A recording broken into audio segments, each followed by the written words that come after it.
Hey guys, welcome to another Zelda Breath of the Wild update discussion. I'm your host, Andrew Seegers, and this time we're joined by Derek Banner and Ash Paulson to discuss all the Zelda Facebook updates from the past week or so. So, let's get started. Alright guys, so another week's gone by, which means more Facebook updates about Zelda, and I have a feeling this might be our last one of these. I don't know why I'm feeling that way exactly, but I think this might be the last one. It seems like the appropriate time because, I don't know about you guys, but these Facebook updates have been getting less and less interesting as time goes on. They actually have been. Yeah. I mean, to be fair, that's also partially a function of us discussing every facet of this game up until this point, so they're running out of material to, new material without going into a spoiler territory. Now, I should mention real quick, as people already know, we've stopped covering this game in depth. I haven't been following the recent coverage at all. I've been avoiding all spoilers. So we're going to be talking about stuff that there may be answers to already, and if there are, I don't care. So, so I guess let's go and dive in here for the February 10th update, which shows off the Koroks, or a couple of Koroks, one from 3 different angles for whatever reason, and the other from one angle. And the description says, Koroks are back in The Legend of Zelda Breath of the Wild. And man, what a hot news piece that is. We didn't know that at all. Yeah, but I guess we haven't really talked Koroks much at all. So yeah, they're back. They look pretty much like their Wind Waker incarnations. And I don't know if we've actually seen the yellow one here in the game. I'm pretty sure we have seen the green one.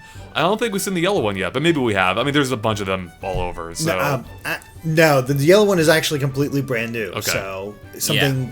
Yeah. It's interesting that it is yellow, though, because haven't the ones we've seen up to this point all been green or variations of green? No, I'm actually looking at art of the Wind Waker Koroks right now, and there are ones with like red and yellow faces as well. Oh, okay. So, yeah. Yeah, I think there's a brown one, too, which I guess yeah, or I should yellow. say brown. I think this is the first one we've seen that's like bright yellow, but there's like a brown, dark yellowish one in the Wind Waker art I'm looking at now. Yeah, and it's. I mean, I like its design. It's interesting because it is different from the others because it has like the twin, well, I guess the triple horns coming out, a little vine wrapping around, and I don't know, a seed at the top of its head. Yeah. I'm not sure what that is. Or some yeah, kind that's of actually growth. a new element. Like those don't appear on any of the Wind Waker Koroks. They're like acorns or seeds or something. So I thought that's kind of a cool addition for these Breath of the Wild incarnations of the Koroks. What if you plant the Koroks and they grow into a tree? I mean, we already know, Derek and I were discussing that tree stump image before this with the leaf emblem on it, and we know there's a collectible called Korok seeds in the game, so this all does seem to be coming together. See, now you're just making me think of BioShock and the Little Sisters where you can like harvest the Koroks and like plant the seeds. I'm like, geez, how dark is this Zelda gonna get? Can you imagine? That would be that'd be messed up. I love these guys, by the way. I just want to say I've always loved the Koroks and their design. I was super happy to find out they were coming back in Breath of the Wild. Even outside of all the timeline stuff, like, that's its own conversation. I just like these guys from a visual standpoint, and I'm glad they're back. I actually find them a little bit creepy looking. Oh, I think they're cute. They remind me of, I don't know if, have you ever seen Princess Mononoke, Andre? I know of it, I haven't watched it. Oh, okay. Yeah, they remind me, like, of the, I can't remember I think they're tree spirits, but, like, they remind me of the tree spirit characters in that movie. They look almost, I wouldn't be surprised if the Koroks were the inspiration, actually. They might have been inspired by that. Or the other way, I mean. Yeah, exactly. Yeah, they might have been, the other the way. Koroks might have been inspired by Princess Mononoke. Yes, exactly. Because they also have kind of creepy faces, but they're also kind of cute because they like tilt their head and then it knocks back and they have like this shaking sound in their head that makes them weirdly endearing.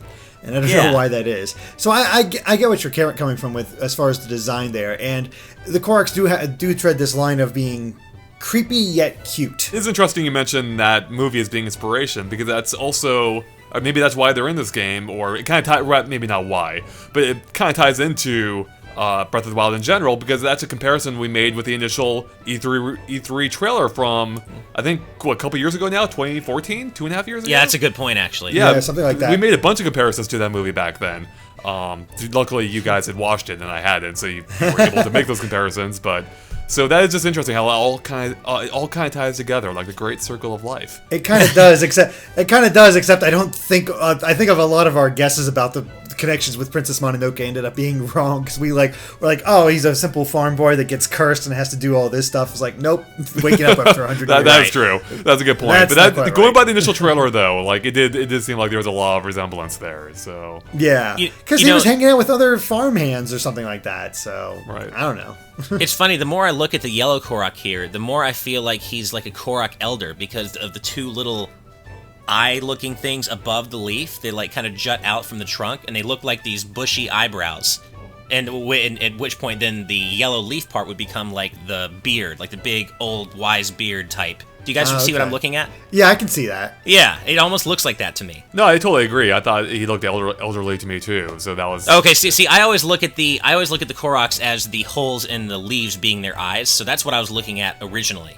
And then I kind of changed the way I was looking at the whole thing, and I saw the little, whatever they are, little protrusions above the leaf. Mm-hmm. Yeah, you're right though. I usually do look at like the little holes in the leaf and as far as their eyes, but I did start noticing the brows. So I was like, where should I be looking if I want to look these guys straight in the eye?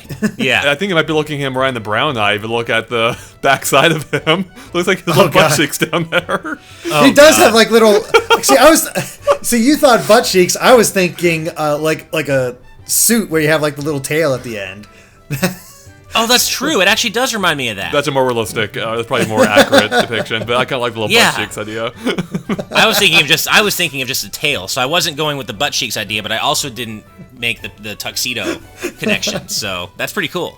I like how this is like an ink blot test. You can see whatever you want. Yeah, exactly. How crass are each of us? Yeah. I'm thinking just like a suit. Andre's like butt flaps.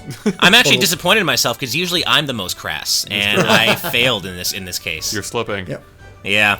All right. Well, let's go ahead and move on now to February 14th, where they had a special Valentine's Day image, where we can see where it actually says Happy Valentine's Day in the description, and we see Link cutting grass in the shape of a heart. We also have Wolf Link here, and he's playing with a little butterfly.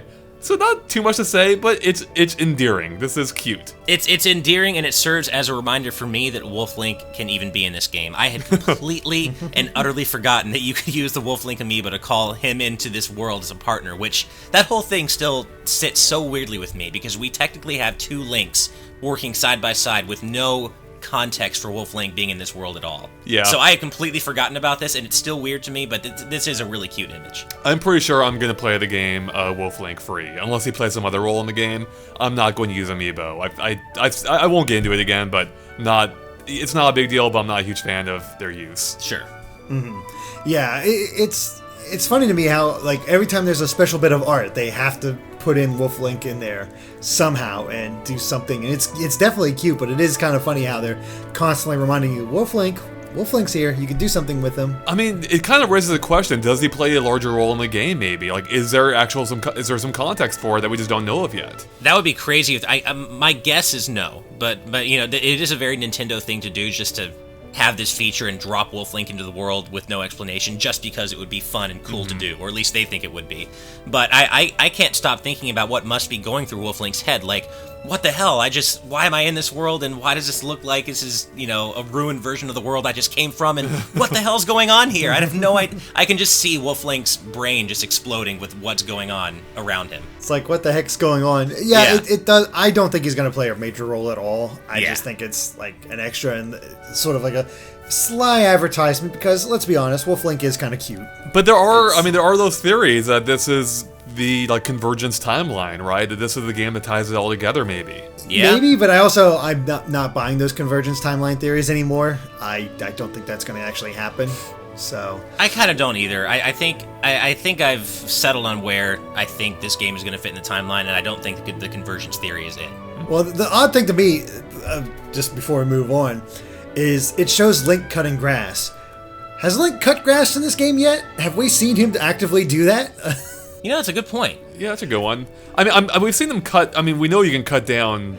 We know we can trees cut down and trees whatnot, and bushes. Yeah. I'm sure it's there, but it's really kind of funny how that's like tentative Zelda is not there that you normally see. Yeah, you know, that's kind of true. And more realistically, you should be burning it down. You should be burning it in the shape of a heart. That's true. A burning heart. Yeah, there you go. The other thing I noticed about Link cutting grass specifically, is, of course, we know this by now about Breath of the Wild, but he's right-handed, and that still rubs me the wrong way. As a left-handed person, I always thought it was cool that Link was one of the few left-handed heroes out there. And I was like, oh man, this is awesome. Like, you know, shout outs to all the left-handed people out there. Nope. Now he's right-handed again, just like he was in the Wii version of Twilight Princess. And, oh, there's another Twilight Princess connection. Oops. There we go. But and but Skyward no. Sword, which is the more accurate connection. Oh, and Skyward Sword too as well. I actually completely forgot he was. Yeah, but of course with the 1-to-1 motion control. But yeah, I miss him. There's no motion control in this game, at least with the Skyward Sword style. Right. And I kind of wish they made him left-handed again. But that's obviously a very minor point. No, I mean, I agree too. It was like a small little touch that made Link stand out. Yeah, it just made him unique among other heroes. Absolutely. Yeah. So, ultimately not a big deal as I mentioned, but I do feel like he lost just a little something going right-handed. Even if it's something we would have never noticed had he always been right-handed. It wouldn't have mattered. Exactly. Here's my question. So, if we have Link here, we have Wolf Link here, is that Butterfly Link we're looking at? Is that Butterfly Link confirmed? I want it to be. That would be cool. Flying around the world like that. Oh yeah, it would be. It would be really slow though. It would take forever. Yeah, that's true. That's a big world, and flying around in butterfly is not really effective mode of transportation. A good point. No, not so much. And then that introduces the whole question of the butterfly effect. Can you create hurricanes around the world? That's how you defeat Ganon. Yeah. That's pretty epic. All right, let's go ahead and move on to another real picture. This one is from February 15th, where we can see a donkey following what looks to be I think it's a merchant.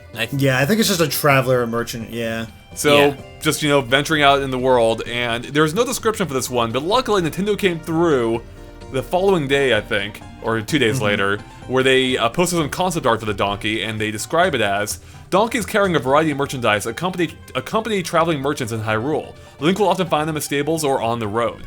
So that kind of fills in a little bit of what we've seen in the stables before, and I know we've seen even more of them like in some of the Game Informer footage, which I have not watched. But it's cool that it does seem like merchants, congregate around those the stables, that horse-shaped building, as well as being out in the wild, which is exactly what I wanted. I wanted to come across these guys randomly, just venturing about and seeing what goods they may have. Like, I think that's kind of cool. Like, the idea that you have this dynamic world, you can come across different merchants, perhaps at random times, and it's all a matter of happenstance, when you get the particular items. It's a good idea to have it. That way you don't not constantly trekking back to the stables in order to buy something. No, you can just come across a random merchant and get your supplies then. Right. And I also find myself wondering what or how these traveling merchants will differ in their item selection from Beetle. Because we know Beetle's coming back now. We know Beetle is also, he's still a merchant, he's still selling you items, and he's traveling around Hyrule as well. So I wonder how that differs, how Beetle differs from just any old merchant you might encounter with his donkey friends. Yeah, it's like Shrek. That just sounds funny. There's nothing weird about saying that, but it just sounds funny. It does sound when funny. you say it like that. Yeah, I don't know. I mean, I'm glad I don't know. Like, these are the questions. I mean, there may be answers out there now, and I'm totally cool with not knowing them for once. This is the kind of stuff I would, for any other game, I would completely dive into, and here I'm actively avoiding it. It is so close. I don't want to know. No, I totally hear you. Now, of course, I hate to point out the super obvious, but I'm sure we all noticed the green, blue, and red rupee on the guy's flag. Yep. Yeah, I felt like if none of us pointed that out, we would be like, why didn't you point that out? But I just feel like I had to say it. Does that mean you can buy rupees? Buy rupees? Yeah, there you go. Yeah. I need more rupees. Let me take this. That'd be nice. Maybe exchange for rupees, so you're not too far That's off. actually true. I mean, we do know that you are. I think the main way you acquire rupees in this game is by selling materials and selling things you find in the wild. So maybe that's what these guys are for. Maybe Beetle is who sells you items. Maybe these guys are who you get rupees from. Yeah, that's a good one. That would make sense. I mean, but because they are carrying the very fish. I think we see fish in the top left here, and then they could be merchants who buy materials from Link. I'm sure that's part of it, but I feel like you also have to be able to buy stuff from these guys too, because they are merchants, right? So unless they only sell at their set, at their brick and mortar shops. Oh yeah, right. I'm sure it's sort of like Fallout, where you can sell items but also buy stuff from them that you might not have. It's trading and bartering. Yeah, sure. Man, I just want to play it. That's all that matters. I know, we're so close. I mean, we're less than 2 weeks now from Breath of the Wild, which, I mean, I remember E3 this year thinking it feels like it's going to be forever until we are actually sitting at home playing this game. But no, I mean, we're 2 weeks, less than 2 weeks out now. It's insane. Yeah, that's crazy to think about. Hopefully my pre-orders actually get here, same day. That way I can actually make use of them. So how nice it must be to have a special or a Master Edition pre-order, Derek. because not everyone in this chat does. I don't. They don't, man. If I was one of those guys that don't have a pre-order for the Master Edition, I would feel like such a loser. Thankfully, I don't have to feel like a loser, but that's man. Brutal, absolutely stone Ash, cold. if here, I'll help you out here. If you go watch the Minimalist documentary on Netflix, it'll give you a newfound appreciation for all that junk, and you actually are coming out ahead here. No, that's actually, you make a good point. I actually have stopped collecting that kind of stuff really a long time ago because I agree, it's just clutter. But I really want A, the soundtrack, and B, that's that case. Actually, I should say A, I want the case. That's what I want. If I could just get Zelda and that case, I'd be fine with that. The soundtrack I can get elsewhere, but like that case is so cool. Soundtrack is nice, case is really nice. Sword hopefully will be nice. I can do without the sword. Yeah, the sword I decided to go for it because why not? Yeah. Go for it or go sword for... No, that didn't even work. I was like, what the heck were you even trying to pull off? Wow, that was pretty... I think you were trying to say go sword yeah, it, that's but what I was trying to say. Yeah. There you go. Wow, that's pretty good, the Andre pun fail. I think that is the best way to wrap up what might be our final update discussion on Zelda. So. Yeah. Hopefully, I'm hoping. I'm hoping we're gonna start getting I'm hoping at E3 they're gonna announce Smash Brothers for Switch. Then they'll start doing the rollout, the pictures of that too, and our Smash updates can come back once again. Wouldn't that be amazing? You took the words right out of my mouth. Like you guys, Derek, you've had Splatoon 2 to analyze, and Andre, you've had Zelda and Mario. It's my turn. I want Smash Switch to be announced so I can go all in and really get super hyped and start analyzing the crap out of Smash daily screenshots. There you go, man. That's right. You weren't. I guess you never really did help out with those analysis before, but now you can. So no. Yeah, exactly. So I just need Smash Switch to be announced so I can like go all in and be super hyped about hyper analyzing one game. That's right. And of course it'll be just like, oh, this is mostly the same stuff. Here's just the few new things there. Probably, yeah. Probably. All right. Well, I think that about wraps up for us here. So a bit of a slower week, which is fitting because I feel like we are winding down here. I have a feeling these updates are going to end pretty soon, like, at launch, if not pretty shortly thereafter. But guys, as always, if you liked our discussion, make sure to like and follow us on Facebook and Twitter at GameXplain. You can find links to them in the description below. It's good we keep updated on everything we post. And of course, stay tuned to GameXplain for tons more on Zelda Breath of the Wild, probably pretty soon, as well as other things gaming as well. Catch you later. Bye.